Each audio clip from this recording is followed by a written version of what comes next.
Today we're going to be talking about right triangle trigonometry, and we're going to start by taking a look at a right triangle. And let's say here's our right angle, and here is an angle that we're going to be looking at. We call that the Greek letter theta. That's often the symbol we use for angles.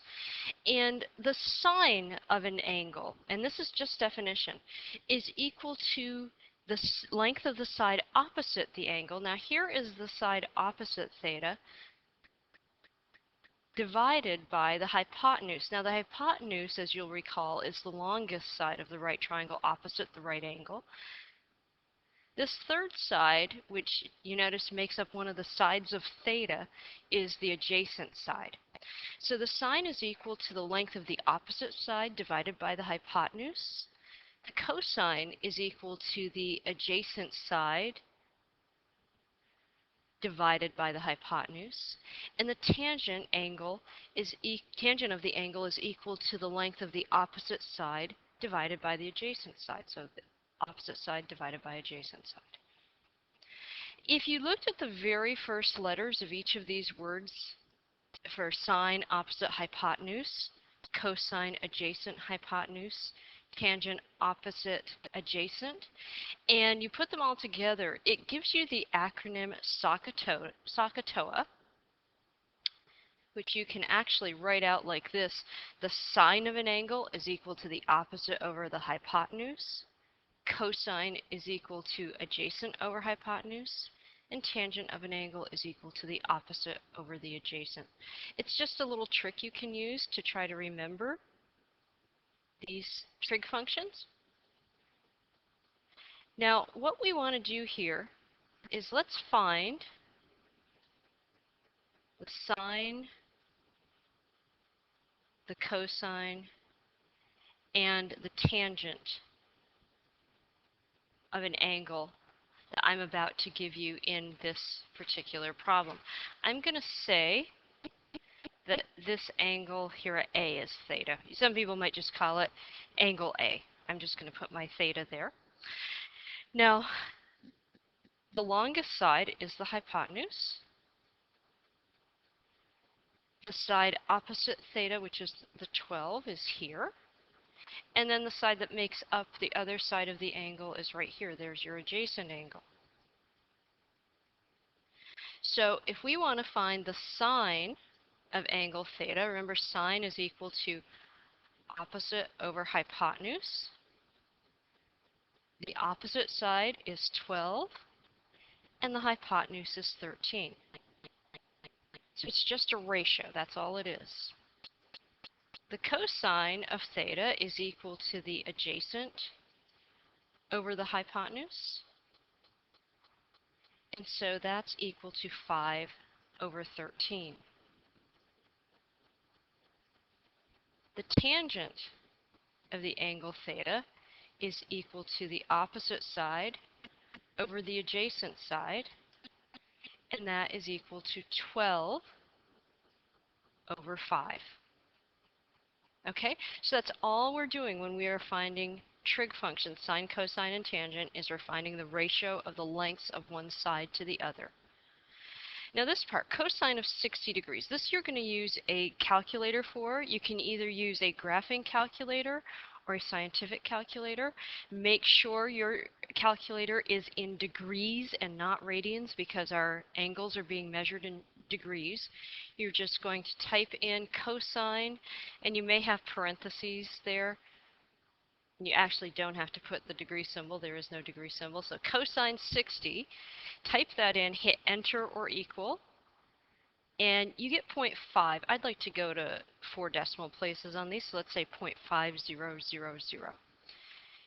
Tangent of 48 degrees. You're going to hit your tangent key. You're going to hit 48. Some calculators ask you to put it in parentheses. Hit the enter or equal key. You should get 1.1106. You do need a calculator for this. For the sine of 28 degrees, hit the sine key, and then 28 and enter, and you should get 0.4695. So again, those are just calculator problems. Going to the next page, let's say that we want to find x and y in this problem. All right, well, let's look at what we know. We know we have this angle of 70 degrees. We know the side opposite this angle. Let's say that we start by finding x.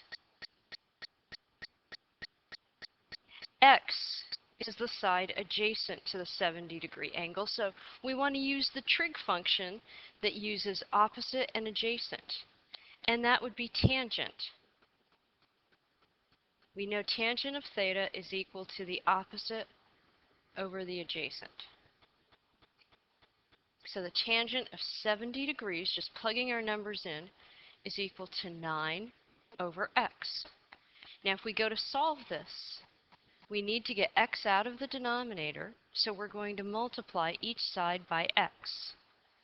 The x's will cancel, and we'll have x times the tangent of 70 degrees equals 9. We want to get x alone, so we'll divide each side by the tangent of 70 degrees. The tangent of 70 cancel on both sides. So now we actually just do the math. We take 9 divided by, and on your calculator, find the tangent of 70 degrees. When you divide those out, you should end up with about 3.2757.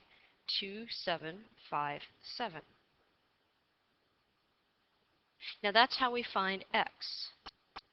Now let's go ahead and find y.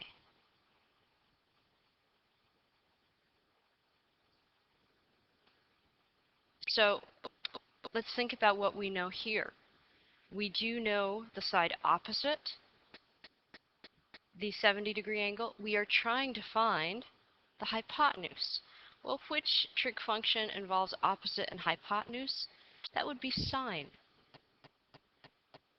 So we're going to say the sine of theta is equal to the opposite over the hypotenuse. Let's plug our numbers in. So that means the sine of 70 degrees is equal to 9 over y. We go to solve this. We want to get y out of the denominator, so we multiply each side by y. So we have y times the sine of 70 degrees equals 9, because the y's up above cancel out. We want to get y by itself, so we're going to divide each side by the sine of 70 degrees. On the left they cancel, so you have y is equal to 9 divided by the sine of 70 degrees. Do that on your calculator, the sine of 70 degrees, get that answer and divide it into 9. And you should get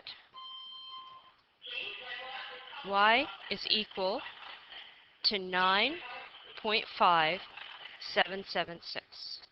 So 9.5776. Okay, so that's how we find x and y here.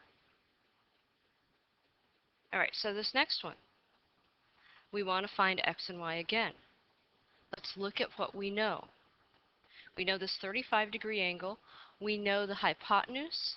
Let's say we want to find x. Well, x is the side adjacent to that angle. So which trig function involves adjacent and hypotenuse? That would be cosine, because the cosine of theta is equal to the adjacent side divided by the hypotenuse. So let's plug our numbers in. We have the cosine of 35 degrees equals x over 16. Now we have to solve this. So we're going to multiply each side by 16. The 16's cancel, and we get 16 cosine of 35 equals x.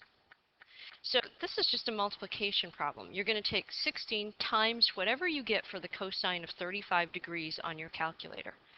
And that should give you 0.5736. Oh, I'm sorry, I've got the wrong, I'm doing the sine one. That gives you, me change that. Cosine of 35, I hit the sine key instead. Cosine 35 degrees gives you 0.8192. And now if you multiply that out 16 times 0.8192, you get 13.1064, which gives you your x value. Now, we're going to do the same thing, or something similar, to find y. Now, we know y is the side opposite the 35-degree angle. We know the hypotenuse. The function that involves opposite and hypotenuse is sine.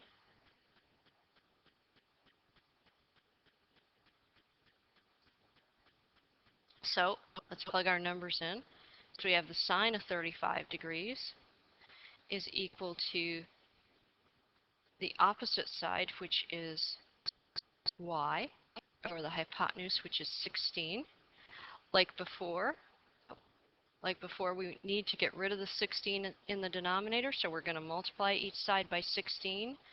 They cancel on the right, so we get 16 times the sine of 35 degrees is equal to y.